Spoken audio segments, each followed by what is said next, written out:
Hello everyone, welcome back to my channel Suji foods and vlogs. ముందుగా మన ఛానల్ని ఎవరైనా కొత్తగా చూస్తున్నట్లయితే సబ్స్క్రైబ్ చేసుకొని పక్కనే ఉన్న బెల్ ఐకాన్ అయితే యాక్టివేట్ చేసుకోండి.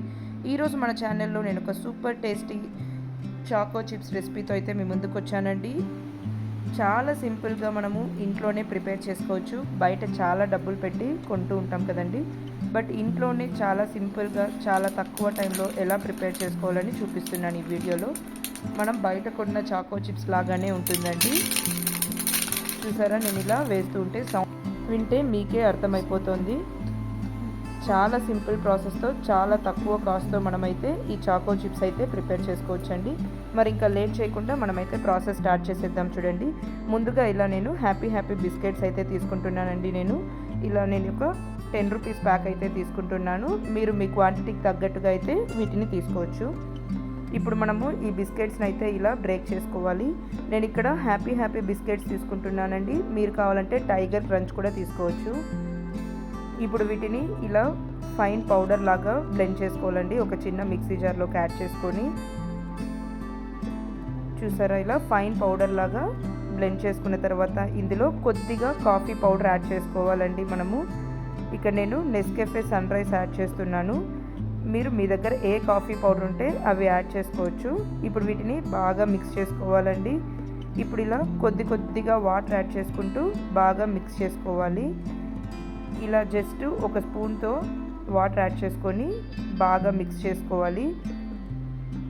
వాటర్ మొత్తం ఒకటేసారి యాడ్ చేసేయకూడదండి. ఇలా కొద్దిగా వాటర్ యాడ్ చేసుకుంటూ బాగా ఫైన్ పేస్ట్ లాగా మనము మిక్స్ చేసుకోవాలి. ఇక్కడ మీరు చాక్లెట్ ఫ్లేవర్ ఉన్న బిస్కెట్స్ ఏదైనా తీసుకోవచ్చండి, హ్యాపీ అనే కాదు. చూసారా, ఇలా కొద్దిగా వాటర్ యాడ్ చేసుకుంటూ బాగా మిక్స్ చేసుకోవాలి. వాటర్ ఒకటేసారి యాడ్ చేసేసారంటే మరి లిక్విడ్ లాగా అయిపోతుందండి. అందుకని ఇలా ఒక స్పూన్తో కొద్దిగా వాటర్ యాడ్ చేసుకుంటూ బాగా మిక్స్ చేసుకోవాలి. ఇలా ఒక 2 to 3 minutes దాకా మనము బీట్ చేసుకున్నామంటే మనకు నైస్ పేస్ట్ లాగా వస్తుందండి. ఫైన్ పేస్ట్ లాగా కనిపిస్తుంది. ఎక్కడ లంప్స్ అనేది లేకుండా చక్కగా బీట్ చేసుకోవాలి.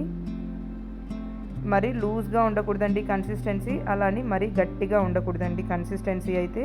అందుకనే కొద్దిగా వాటర్ యాడ్ చేసుకుంటూ ఇలా బీట్ చేసుకోవాలి. మనకు రిబ్బన్ కన్సిస్టెన్సీ వచ్చే వరకు మిక్స్ చేసుకుంటే సరిపోతుందండి. ఇప్పుడు నాకైతే ఇక్కడ పర్ఫెక్ట్గా కన్సిస్టెన్సీ అయితే సరిపోయిందండి. చూసారా, ఇలా రిబ్బన్ కన్సిస్టెన్సీలోకి అయితే రావాలి. మనకు చూస్తుంటేనే అర్థమవుతుంది కదండి, ఇలా ఎక్కడ లంప్స్ లేకుండా సాఫ్ట్గా ఉండాలి. ఇప్పుడు వీటిని పక్కన పెట్టుకుందాము. ఇక్కడ నా దగ్గర పైపింగ్ బ్యాగ్ ఏమీ లేదండి, అందుకనే ఇలా పాల ప్యాకెట్ని అయితే యూస్ చేసుకున్న తర్వాత బాగా వాష్ చేసుకొని ఇలా ఒక గ్లాస్లోకి అయితే మనము వేసుకోవాలండి. ఇప్పుడు ఇందులో మనము ముందు ప్రిపేర్ చేసుకున్న పేస్ట్ని అయితే మనము ఇందులోకి ట్రాన్స్ఫర్ చేసేయాలండి. మీ దగ్గర పైపింగ్ బ్యాగ్ ఉంటే హ్యాపీగా పైపింగ్ బ్యాగ్తో కూడా మీరు చేసుకోవచ్చు. ఇంకా ఇలా మీ దగ్గర పాల కవర్ కూడా లేదు అనుకుంటే ఏదైనా గ్రాసరీస్ కొన్నప్పుడు మనకు ప్యాకింగ్లో వస్తాయి కదండి, ఆ కవర్ కూడా తీసుకొని యాడ్ చేసుకోవచ్చు. ఇలా ఒకసారి ట్యాప్ చేసామంటే అంతా కిందకు వస్తుంది. ఇప్పుడు మనం వీటిని ఇలా చక్కగా క్లోజ్ చేసుకోవాలి. చూసారా, ఇలా అంతా ఒక దగ్గరికి చేర్చుకోవాలండి. ఇప్పుడు ఇక్కడ నేను ఇలా ఒక రబ్బర్ బ్యాండ్తో అయితే క్లోజ్ చేసేస్తున్నాను, ఊడిపోకుండా ఉండటానికి. ఇలా మనము ప్రిపేర్ చేసుకోవాలి. ఇక్కడ కార్నర్లో చాలా కొద్దిగా కట్ చేసుకోవాలండి, చాలా చిన్నగా కట్ చేసుకోవాలి. చూసారా, జస్ట్ చిన్న హోల్ అయితే సరిపోతుంది. ఇక్కడ నేను ఇలా పేపర్ అరిటాక్ అయితే తీసుకుంటున్నానండి. ఇలా చాకో చిప్స్ లాగా మనము పెట్టుకోవటమే అనమాట. మీ దగ్గర బటర్ పేపర్ ఉంటే హ్యాపీగా బటర్ పేపర్ యూస్ చేసుకొని ఇలా చాకో చిప్స్ అయితే పెట్టుకోవచ్చండి. నా దగ్గర బటర్ పేపర్ లేదని ఇలాంటి ఒక పేపర్ అయితే తీసుకుంటున్నాను. ఇలా మనము చిన్న చాకో చిప్స్ లాగా వేసుకున్నామంటే సరిపోతుంది. చూసారా, మనం తీసుకున్న కొద్దిగా బిస్కెట్స్కే ఎన్ని చాకో చిప్స్ అవుతుందని. ఇవి కొన్ని బిస్కెట్స్కే చాలా ఎక్కువ అవుతుందండి, అందుకని నేను చాలా కొద్దిగా తీసుకున్నాను.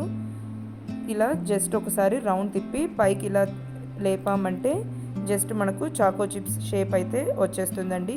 మనకు పర్ఫెక్ట్ చాకో చిప్స్ షేప్ రాకపోయినా పర్లేదు, ఎందుకంటే మనము హోమ్ మేడ్లో చేసుకుంటున్నాం కాబట్టి చాలా తక్కువ బడ్జెట్తో చాలా సింపుల్గా అయిపోతుంది.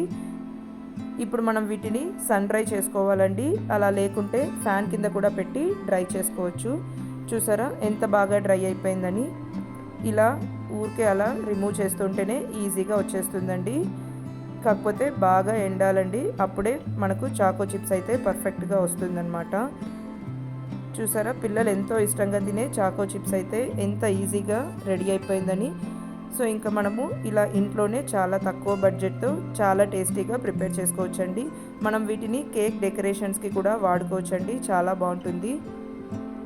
చూసారా ఎంత బాగా ఎండిపోయిందని చెప్పి. అంతే అండి, ఎంతో టేస్టీగా ఉండే మన చాకో చిప్స్ అయితే రెడీ అయిపోయింది. పిల్లలు ఎంతో ఇష్టంగా తినే చాకో చిప్స్ ఇంకా మనము కేక్ డెకరేషన్కి కూడా యూస్ చేసుకోవచ్చండి, చాలా బాగుంటుంది. బయట మార్కెట్లో మనం అంత కాస్ట్ పెట్టి కొనే కంటే కూడా ఇలా చాలా సింపుల్గా ఇంట్లోనే ప్రిపేర్ చేసుకుంటే చాలా బాగుంటుంది. ఈ సౌండ్ వింటే మీకే అర్థమవుతుంది ఎంత పర్ఫెక్ట్గా ఉంది మన చాకో చిప్స్ అనేది. కాకపోతే ఇది బాగా డ్రై అవ్వాలండి, అప్పుడే ఇలా సౌండ్ అయితే వస్తుంది మనకు, అప్పుడే ఇలా క్రంచీగా ఉంటుంది. మనము ఫ్యాన్ గాలికైనా ఎండపెట్టుకోవచ్చు, లేకుంటే ఎండలో అయినా పెట్టుకోవచ్చండి. సో ఈ వీడియో కనుక మీకు నచ్చినట్లయితే లైక్ చేయండి, అలానే మీ ఫ్రెండ్స్ అండ్ ఫ్యామిలీతో కూడా షేర్ చేసుకోండి, యూజ్ అవుతుంది. అలానే మన ఛానల్ని సబ్స్క్రైబ్ చేసుకొని పక్కనే ఉన్న బెల్ ఐకాన్ అయితే యాక్టివేట్ చేసుకోండి. సో ఫర్దర్ నేను పెట్టే వీడియోస్కి అయితే మీకు నోటిఫికేషన్స్ వస్తుంది, మిస్ కాకుండా చూడొచ్చండి. Thank you for watching. మళ్ళీ ఒక ఇంట్రెస్టింగ్ వీడియోతో మీ ముందుకు వస్తానండి. సబ్స్క్రైబ్ చేసుకొని సపోర్ట్ చేయండి.